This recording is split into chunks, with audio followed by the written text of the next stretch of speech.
అందుకే నేనేమంటున్నానంటే నా జీవితాలను మార్చింది కేవలం బాబాసాహెబ్ అంబేద్కర్ త్యాగమే, బాబాసాహెబ్ అంబేద్కర్ పోరాటమే తప్ప నేను చర్చికి పోతే, గుడికి పోతే, మసీదుకి పోతే మారలేదు. అందుకోసమనే ఇంకో మాట చెప్పాలంటే ఈ దేశంలో ప్రధానంగా హిందూ ముస్లింల మధ్య చర్చ వచ్చినప్పుడు రామ మందిరము, అదేవిధంగా బాబ్రీ మసీద్ విషయంలో కూడా ఆ దేవుళ్ళు ఎవరు రాసిన శాసనాలు వాళ్ళకు మార్చలేదు. కేవలం బాబాసాహెబ్ అంబేద్కర్ రాసిన భారత రాజ్యాంగమే ఆ దేవుళ్ళ నుదుటి రాతను మార్చేసి ఈరోజు అయోధ్య మందిరాన్ని కట్టుకున్నావు అని అంటే, స్వేచ్ఛగా నువ్వు పూజ అందుకుంటున్నావు అంటే దానికి కారణం నీ రామాయణమా, నీ మహాభారతమా, నీ వేదాలా, నీ పురాణాలా, నీ ఉపనిషత్తులా? కేవలం మోడీ వల్ల కాదు, బోడీ కాదు, ఎవడి వల్ల కాదు, కేవలం భారత రాజ్యాంగం వల్లనే బాబాసాహెబ్ అంబేద్కర్ పొందుపరిచిన ఆర్టికల్ మోడీ వచ్చిన తర్వాత సాధ్యమైంది. అంతకుముందు ఎన్ని సంవత్సరాలు అయిందా? అందుకే అంటే మోడీ వచ్చిన తర్వాత రామ మందిరం అనేక తలలను దించి, దళిత బహుజనుల తలలు దించి ఆ తలల మీద పునాది చేసుకుని రామ మందిరాన్ని కట్టించిండు. అదా ఇంతమంది అంటే రామ మందిరాన్ని కట్టేయడం వల్ల ఎవరి జీవితాలను మారతాయా? నువ్వు ఊరికి ఒక బడి కట్టి దేవుడు ఊరికి ఒక పాఠశాల, ఒక జనాభా, నీకు రామాయణం వల్ల నీకు ఒరిగింది ఏంటిది? నీ రాముడి గుడి వల్ల ఒరిగింది ఏంటిది? రాముడు గుడి కట్టమని చెప్పిండా? ఇది నీకు రాముడు గుడి కట్టమని, బాబాసాహెబ్ అంబేద్కర్ బడి కట్టమన్నాడు, నీ రాముడి పేరిట మోడీ గుడి కట్టాడు. గుడి వల్ల ఏమైనా ఉపయోగం ఉందా? ఎందుకు లేదు అంటే గుడి వల్ల దేశ ప్రజలు ఎక్కువ మంది నమ్ముతున్నారు. ఏం జరుగుతుంది అంటే గుడి వల్ల నువ్వు మూఢత్వంలోకి ముంచి, నువ్వు మూర్ఖత్వంగా వ్యవహరించి, నువ్వు దానివల్ల గుడి వల్ల ఎలాంటి ఉపయోగం లేదని నా భావన. ఎందుకనంటే బడి చదువుకుంటే ప్రశ్నిస్తావు, చదువుకుంటే జ్ఞానవంతుడు అవుతావు, చదువుకుంటే నువ్వు చేస్తున్న లోపాలు తెలుస్తాయని కదా నువ్వు బడిని పక్కన పెట్టి గుడిలను తీసుకొస్తున్నావు. గుడి వల్ల ఎవరికి ఉపయోగం?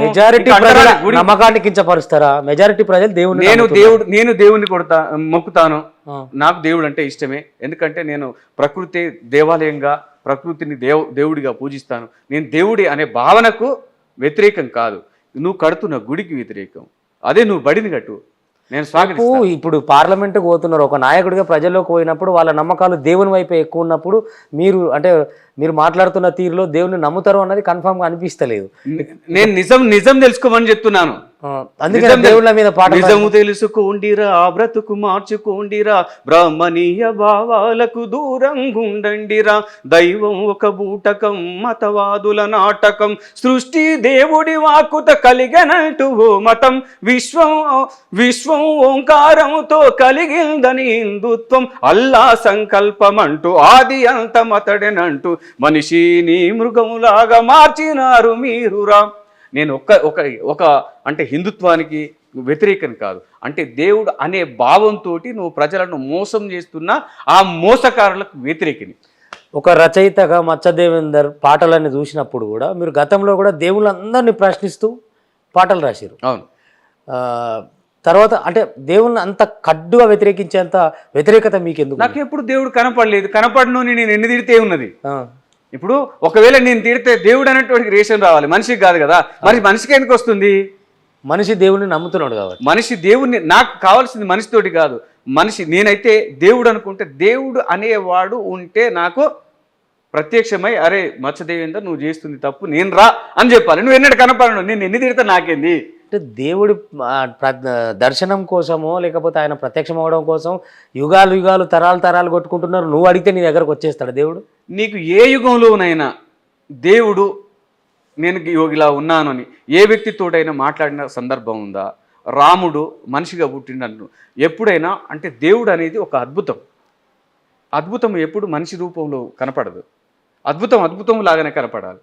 అందుకే నేను అంటే బాబాసాహెబ్ అంబేద్కర్ చెప్పింది అదే, బుద్ధుడు చెప్పింది అదే. ఏది అయితే నీ కంటికి కనపడ్డదో, నీ చేయికి స్పర్శ ఉందో దాన్ని మాత్రమే నేను నిజమని నమ్ముతాను. నేను నిజమని నమ్మాలి అంటే నీ రామున్నో, నీ కృష్ణునో, నీ యేసునో నాకు ప్రత్యక్షంగా కనిపించినప్పుడే నేను అంటాను. అప్పటిదాకా నేను తిడుతూనే ఉంటాను. వాళ్ళని అడిగిన పాట ఒకటి చెప్పినాను, అంటే మీ దేవుడు ఏది నిజం తెలుసుకోవాలి జనం, క్షణం అనుక్షణం ఆలోచించాలి మనం. రావణుడే రాక్షసుడైతే లంకలోన రాజెట్లాయేం, రాక్షసుడా నీ కాలుస్తుంటే శ్రీలంకలోన దేవుడెలాయే. ఏది నిజం తెలుసుకోవాలి జనం, శివధనస్సు చేత పట్టుకొని ఆడుకునే ఆ సీతమ్మను స్వయంవరములోన గెలుచుకొని ప్రియసతిగా చేసుకోండి అని ప్రకటిస్తేనే కదా జనకుడు నాడు ప్రయత్నించను రావణసురుడు అపజయము తమెను తిరిగి అలసిపోయి వెళ్ళే కదా ఆ ధనసును లేపని అసురుడు ఆ సీతనెట్ల లేపుకెళ్ళెను ఏది నిజం తెలుసుకోవాలి జనం. అంటే ఏది అంటే ఇప్పుడు భారతదేశ వ్యాప్తంగానే రావణాసురుడినేమో రాక్షసుడు అంటున్నారు. మరి ఇక్కడ ఉన్న వాళ్ళు ప్రజలే.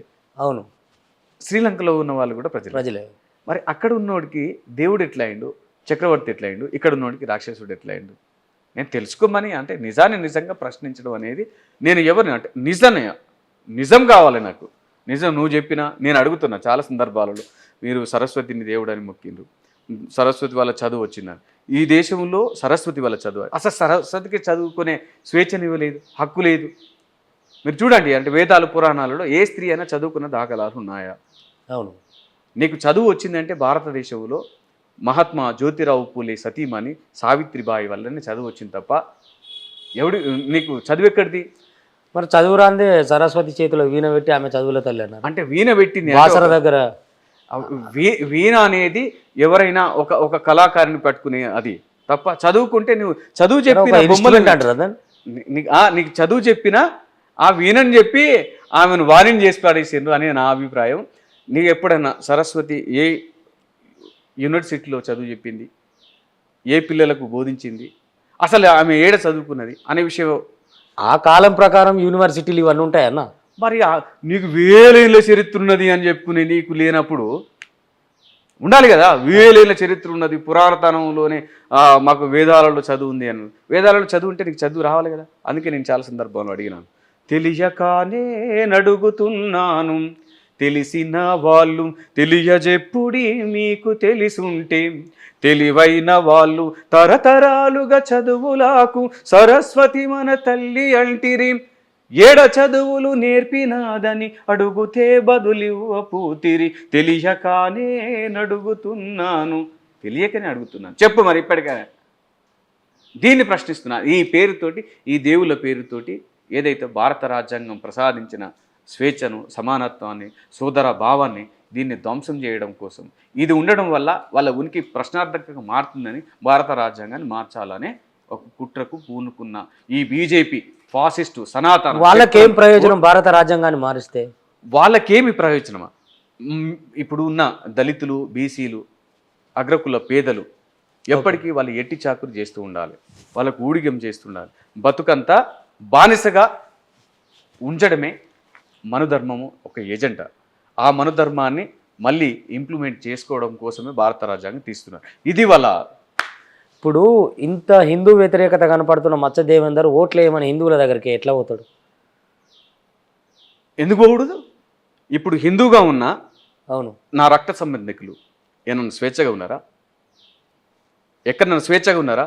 వాళ్ళ గుడికి పోతే పేరేమో హిందూ, నువ్వు గుడికి పోతే గుడిలోకి అంటరానోడివి, నువ్వు బడికాడ బయట ఉండాలి, నువ్వు అనేక. ఇప్పుడు ఎక్కడ ఉన్నాయి ఆ రోజులు? ఇప్పుడు నీకు మొన్న రాష్ట్రపతికి జరగలేదా కులం పేరుతోటి అవమానం? మరి హిందువేనే కదా, పోయిన రాష్ట్రపతికి జరగలేదా? ఆయన హిందువే కదా. నీకు అంటే ఇంకోటి, తెలంగాణలో చూసుకున్నట్టయితే తెలంగాణ పోయినసారి ఉన్న గవర్నర్ వచ్చినప్పుడు మన తెలంగాణ ముఖ్యమంత్రిగా ఉన్న కేసీఆర్ సాష్టంగా నమస్కారం చేసిండు, కింద పడుకొని మొక్కిండు. మరి రామ్నాథ్ కోవింద్ వచ్చినప్పుడు ఎందుకు మొక్కలేదు? అది కులం కదా. మరి ఆయన హిందువే కదా, మరి ఆయన కూడా మొక్కవచ్చు కదా, ఆయన కూడా పెద్ద హోదాలోనే ఉన్నాడు కదా. మరి అందుకే అంటే నువ్వు అంటే హిందూ మతంలో స్వేచ్ఛ లేదా అంటే స్వేచ్ఛ ఎక్కడుంది? హిందువు ఇప్పుడు నావులకు అదే నిజాన్ని చెప్పడం కోసము, అదే నిజం కోసం, ఓకే నేను హిందువుని, ఆది హిందువుని, ఈ దేశంలో నేను మట్టిని పూజించిన, నేను చెట్టును పూజించిన, నేను పుట్టను పూజించిన, నాకు పోచమ్మ ఉంది, నాకు మైసమ్మ ఉంది, నాకు పోలేరమ్మ ఉంది, ఉప్పలమ్మ ఉంది, మా తాత ఆది జాంబవుడి అది ఉంది, దానికి మాది అంటే శైవము, మేము శివుని కొలుస్తాం. మరి మీ రాముని మేమెందుకు కొలవాలి, మీ వైష్ణవాన్ని మేమెందుకు కొలవాలి? అందుకే మా శైవుల్ని చైతన్యపరచడం కోసం మా శైవుల్నే ఓటాడుతాం. మీ హిందువులు కూడా మీ ఉత్తరాది దేవుళ్ళని కొలిసే ఎవరు ఓటద్దు నాకు. అంటే వైష్ణవులు అసలైన హిందువులా శైవులా?